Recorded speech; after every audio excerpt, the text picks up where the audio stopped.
100 से ज़्यादा देशों में 30 से ज़्यादा कंपनियां नियंत्रित करने वाले रतन टाटा कैसे व्यक्ति थे, इसका अंदाज़ा आप उनकी कई बातों से लगा सकते हैं। क्योंकि रतन टाटा के विचार इतने ताकतवर हैं जो हर आम इंसान को खास बनाने की क्षमता रखते हैं। रतन टाटा वो नाम है जिसके लिए हर किसी के मन में प्रेम और सम्मान बसा है। किसी उद्योगपति के लिए ऐसी लोकप्रियता कम ही देखने को मिलती है, लेकिन रतन टाटा ने अपने व्यवहार, विनम्रता, सादगी और सोच से लोगों के दिल में एक खास जगह बनाई।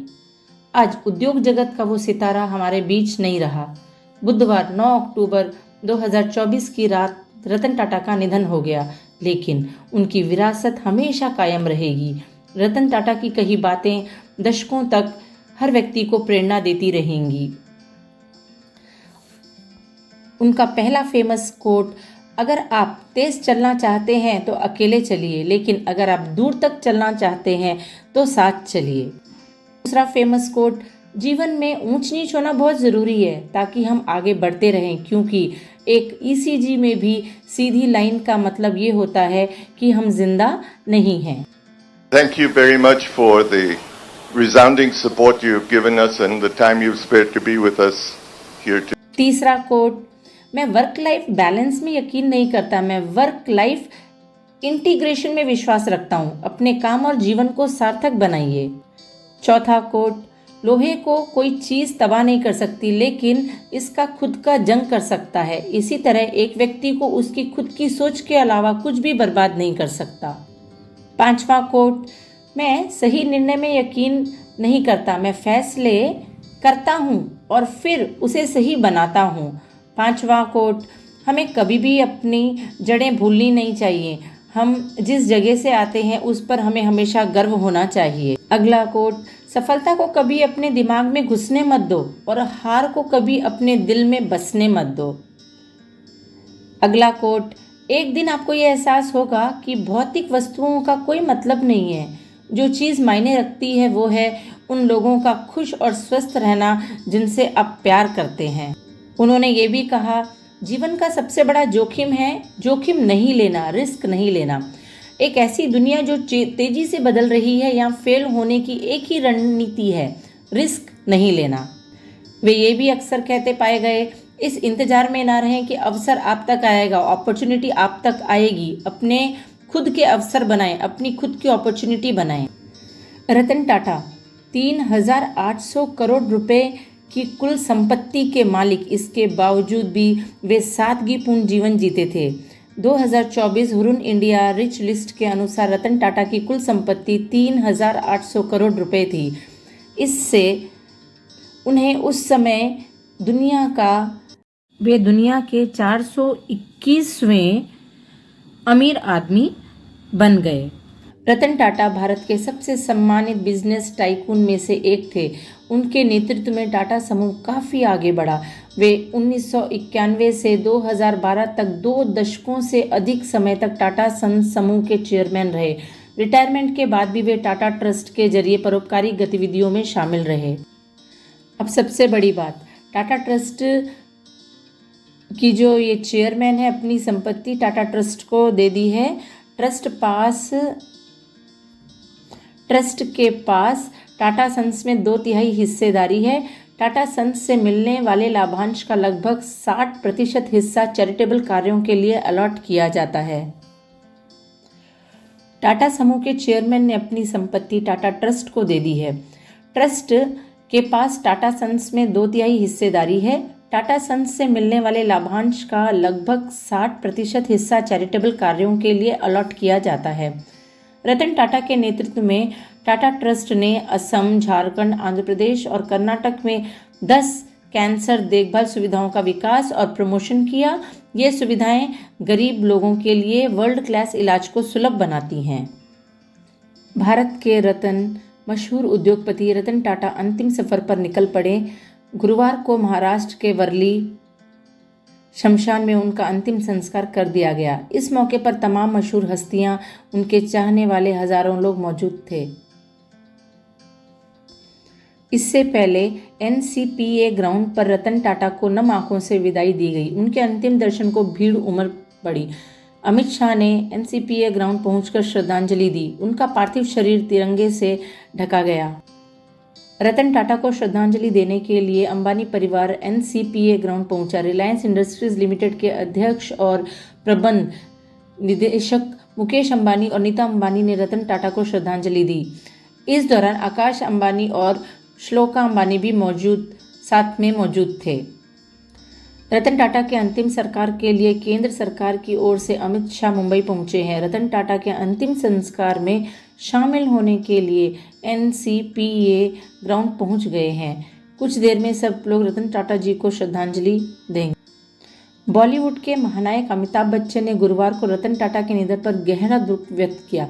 उन्होंने कहा कि रतन टाटा के निधन से एक युग का अंत हो गया। अमिताभ बच्चन ने सोशल मीडिया प्लेटफॉर्म एक्स पर लिखा, अभी रतन टाटा के निधन के बारे में पता चला। मैं बहुत देर तक काम करता रहा। एक युग समाप्त हो गया। एक अत्यंत सम्मानित, विनम्र लेकिन दूरदर्शी नेता जिनकी दृष्टि और संकल्प अद्वितीय थे। रतन टाटा के साथ बिताए गए विशेष क्षणों को याद करते हुए अमिताभ बच्चन ने कहा कि हमने उनके साथ कई शानदार पल बिताए। कई अभियानों के दौरान हम साथ साथ शामिल रहे। मेरी प्रार्थनाएं। रतन टाटा का निधन हो गया। निधन के साथ ही उनके लिए भारत रत्न की मांग तेज हो गई है। इस बीच शिंदे के नेतृत्व वाली महाराष्ट्र कैबिनेट ने देश के सर्वोच्च नागरिक सम्मान भारत रत्न से दिवंगत रतन टाटा को सम्मानित करने का केंद्र से आग्रह करने का प्रस्ताव पारित किया है। रतन टाटा का नाम भारत रत्न के लिए प्रस्तावित महाराष्ट्र सरकार का फैसला है। 100 से ज़्यादा देशों में 30 से ज़्यादा कंपनियां नियंत्रित करने वाले रतन टाटा कैसे व्यक्ति थे, इसका अंदाज़ा आप उनकी कई बातों से लगा सकते हैं। क्योंकि रतन टाटा के विचार इतने ताकतवर हैं जो हर आम इंसान को खास बनाने की क्षमता रखते हैं। रतन टाटा वो नाम है जिसके लिए हर किसी के मन में प्रेम और सम्मान बसा है। किसी उद्योगपति के लिए ऐसी लोकप्रियता कम ही देखने को मिलती है, लेकिन रतन टाटा ने अपने व्यवहार, विनम्रता, सादगी और सोच से लोगों के दिल में एक खास जगह बनाई। आज उद्योग जगत का वो सितारा हमारे बीच नहीं रहा। बुधवार 9 अक्टूबर 2024 की रात रतन टाटा का निधन हो गया, लेकिन उनकी विरासत हमेशा कायम रहेगी। रतन टाटा की कही बातें दशकों तक हर व्यक्ति को प्रेरणा देती रहेंगी। पहला फेमस कोट, अगर आप तेज चलना चाहते हैं तो अकेले चलिए, लेकिन अगर आप दूर तक चलना चाहते हैं तो साथ चलिए। उनका दूसरा फेमस कोट, जीवन में ऊंच नीच होना बहुत ज़रूरी है ताकि हम आगे बढ़ते रहें, क्योंकि एक ईसीजी में भी सीधी लाइन का मतलब ये होता है कि हम जिंदा नहीं हैं। तीसरा कोट, मैं वर्क लाइफ बैलेंस में यकीन नहीं करता, मैं वर्क लाइफ इंटीग्रेशन में विश्वास रखता हूँ। अपने काम और जीवन को सार्थक बनाइए। चौथा कोट, लोहे को कोई चीज़ तबाह नहीं कर सकती, लेकिन इसका खुद का जंग कर सकता है। इसी तरह एक व्यक्ति को उसकी खुद की सोच के अलावा कुछ भी बर्बाद नहीं कर सकता। पांचवा कोट, मैं सही निर्णय में यकीन नहीं करता, मैं फैसले करता हूँ और फिर उसे सही बनाता हूँ। पांचवा कोट, हमें कभी भी अपनी जड़ें भूलनी नहीं चाहिए। हम जिस जगह से आते हैं उस पर हमें हमेशा गर्व होना चाहिए। अगला कोट, सफलता को कभी अपने दिमाग में घुसने मत दो और हार को कभी अपने दिल में बसने मत दो। अगला कोट, एक दिन आपको यह एहसास होगा कि भौतिक वस्तुओं का कोई मतलब नहीं है। जो चीज़ मायने रखती है वो है उन लोगों का खुश और स्वस्थ रहना जिनसे आप प्यार करते हैं। उन्होंने ये भी कहा, जीवन का सबसे बड़ा जोखिम है जोखिम नहीं लेना, रिस्क नहीं लेना। एक ऐसी दुनिया जो तेजी से बदल रही है या फेल होने की एक ही रणनीति है, रिस्क नहीं लेना। वे ये भी अक्सर कहते पाए गए, इस इंतजार में ना रहें कि अवसर आप तक आएगा, अपॉर्चुनिटी आप तक आएगी। अपने खुद के अवसर बनाएं, अपनी खुद की अपॉर्चुनिटी बनाएं। रतन टाटा 3,800 करोड़ रुपए की कुल संपत्ति के मालिक, इसके बावजूद भी वे सादगीपूर्ण जीवन जीते थे। 2024 हुरुन इंडिया रिच लिस्ट के अनुसार रतन टाटा की कुल संपत्ति 3,800 करोड़ रुपए थी। रतन टाटा भारत के सबसे सम्मानित बिजनेस टाइकून में से एक थे। उनके नेतृत्व में टाटा समूह काफ़ी आगे बढ़ा। वे 1991 से 2012 तक 2 दशकों से अधिक समय तक टाटा सन्स समूह के चेयरमैन रहे। रिटायरमेंट के बाद भी वे टाटा ट्रस्ट के जरिए परोपकारी गतिविधियों में शामिल रहे। ट्रस्ट के पास टाटा सन्स में 2/3 हिस्सेदारी है। टाटा सन्स से मिलने वाले लाभांश का लगभग 60% हिस्सा चैरिटेबल कार्यों के लिए अलॉट किया जाता है। टाटा समूह के चेयरमैन ने अपनी संपत्ति टाटा ट्रस्ट को दे दी है। ट्रस्ट के पास टाटा सन्स में 2/3 हिस्सेदारी है। टाटा सन्स से मिलने वाले लाभांश का लगभग 60% हिस्सा चैरिटेबल कार्यों के लिए अलॉट किया जाता है।